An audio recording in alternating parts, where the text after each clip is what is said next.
Hi there, this is Edward Ed Adler, otherwise known as Macro Ed, talking about reviving US manufacturing. Once again, macro and macro ed resorts or defines as a series of commands in Excel that perform incisive cost analysis, capital expenditure evaluations, and reduces the number of repetitive tasks needed to perform spreadsheet skills. So we've been talking about the four origins of our manufacturing decline in our country, and we've already discussed FOCs, family-oriented companies, and the energy prices, the high price of oil that had a pernicious effect on manufacturing. Today we're going to discuss the third out of fourth problems or causes of manufacturing retrenchment, and that is the Japanese invasion. This primarily resolves in electronics, consumer durables. We'll talk about the automobile industry at a later time. So the tide is in, and let's get going.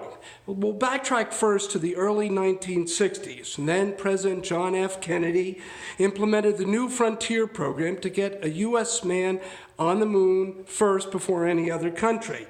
But it also was an increasing, growing economy. Oil prices were lower because oil companies, and nothing wrong with it, found a way to extract oil at a faster, lower, cheaper pace than had before, and now it was able to absorb the growing demand caused by the Interstate Highway Program. But it was also the baby boomers, yes, like Macro Ed himself, oh yeah, who had more disposable income during this time as I was growing up and others, okay, this sort of thing. And top-rank engineers now had more funding, more disposable income to start companies on their own. So we're going to look at consumer durable products, particularly televisions, radios, copiers, stereo systems, washers and dryers are what we're talking about, and how the U.S. dominated sales and market share, but how they were gradually overtaken by the Japanese. And U.S. executives gradually and too late realized that you need incisive cost analysis and capital expenditure evaluations to be more profitable and to be able to compete with other countries. But unfortunately, there was an avarice for compensation and power, and they didn't make the necessary investments to compete against the Japanese. Japanese culture, on the other hand, there's patience and perseverance, are to be admired and revered and so forth. And they take their time, not 30, 40 years, but 5, 10 years, maybe 15 at the most.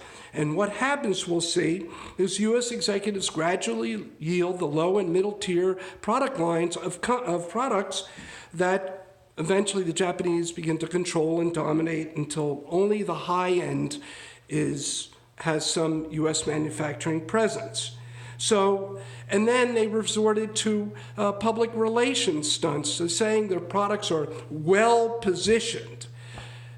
I've been in private industry for over 35 years, and Macro Ed still doesn't know what well positioned means, but that's public relations. Anyway, let's get started. When we talk about the Japanese invasion, we can't put a number on how many years it took, but we can say that there were 5 stages roughly in how the Japanese became to gradually dominate this market. The 5 stages, and each stage varied in time. So we have to have some flexibility. Now, stage 1, U.S. operations begin. They're labor intensive, okay, and there's some basic tools. There's a little automation, some skilled labor, but it's at a low level. And what we're going to do is we're going to look at 3 categories of U.S. companies: product quality, market share, and profit margins. Product quality for low-tier products, middle-tier products, high-tier products was excellent. U.S. market share, low through middle and high tier, was 100%, and profit margins, low, middle, and high tier were grade A. And the Japanese at this time are only assessing the market. They're not going into it yet. They're analyzing it, taking some time, looking at which products they might want to manufacture. Now we enter into stage 2. U.S. operations become more labor intensive with skilled labor, and there's some capital, there's some automation that comes through here, and the Japanese now penetrate the low-tier market with low cost, basic models with very good quality and reliability and warranties that might go 2-3 years. No bells and whistles, no frills, just basic low-cost products. Sound familiar? Like the Toyota Corolla, which of course we'll discuss at a later time. So we look at the three categories: U.S. product quality, U.S. market share, and U.S. profit margins. Product quality for low tier now is just good. For middle tier and high tier U.S. products is still excellent. But market share for low tier has dropped now to 50%, while middle and high tier is 100%. But profit margins, low tier is grade B, and middle tier and high tier grade A. Now we enter into a critical stage, stage 3, where our highly skilled labor is accompanied by a low level and capital intensive, more automation into the lines, more features being demanded by the consumer.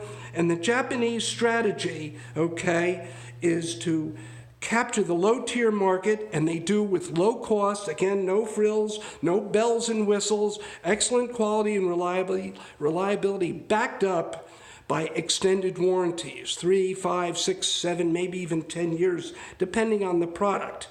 And they also penetrate the middle-tier market with lower prices, again, the same, similar policy, good quality, good reliability, and extended warranties. But they take it a couple of notches further. They hire, and I'll try to pronounce this correctly, munificently compensate top-notch American scientists. In other words, they pay them very well. They lure American scientists and engineers from various consumer durable product companies who are not maybe receiving as much compensation as they should, and they pay them well, give them very good benefits to upgrade consumer products and durables. And as a result, let's go at the three categories again. U.S. product quality now for low tier is fair. Middle tier is good, and high tier is excellent. U.S. market share, low tier products is down to 25%, middle tier 50%, high tier is excellent percent. U.S. profit margins, U.S. low tier is now a grade C, middle tier is a grade B, and high tier is a grade A.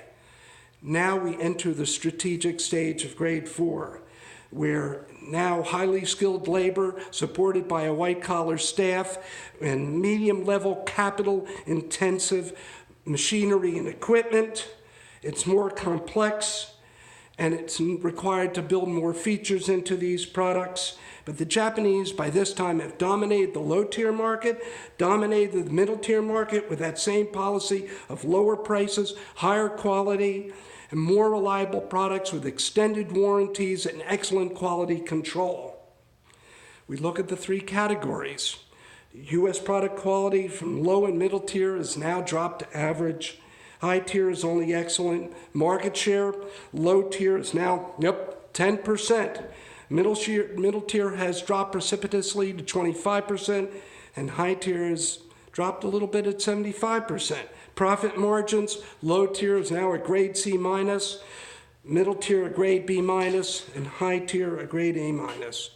And we get to the culmination of stage 5, where high-level capital intensive is accompanied by increased numbers of highly skilled labor and white-collar staff to perform extensive quality control, cost control, and implementation of new features on products. It becomes more complex, more sophisticated, and a lot more automation too. The Japanese dominate, of course, the low and middle tier market, but now they control the high tier market. U.S. product quality for low and middle tier is just average.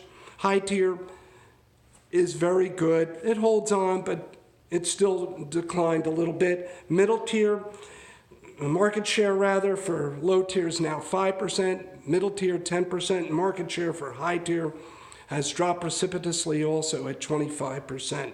U.S. profit margins, low tier is a grade D, middle tier is C minus, and high tier is dropped somewhat substantially to grade B minus.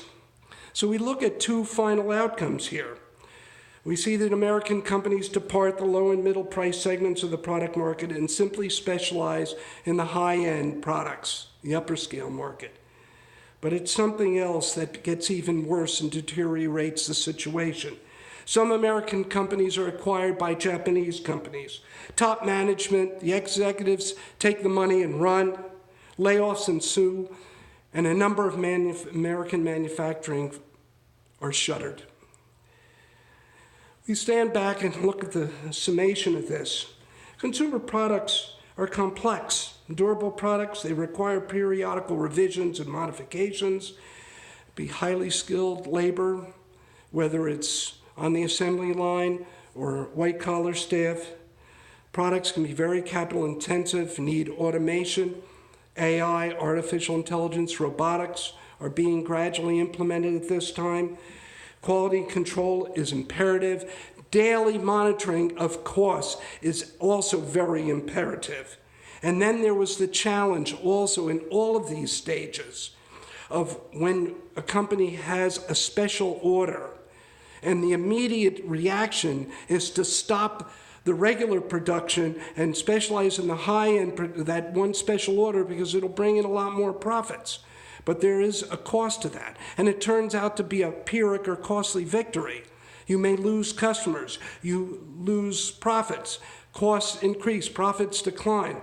And that was a challenge that also American manufacturing failed to meet and accomplish at this time. Production and cost analysis has to be precise, comprehensive, and monitored, as I said before, daily. Capital expenditures have to be evaluated and reviewed every 6 months so as to avoid that generating a ballpark estimate. Inclusion. U.S. companies become a very minor player in consumer durable products, and Japanese become the dominant manufacturer in this product area.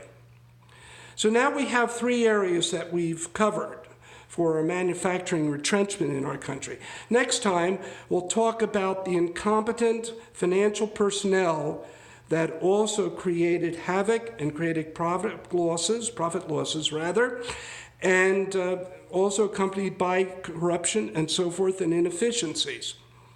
So the tide is out, and it's time for macro ed to ride out into the sunset.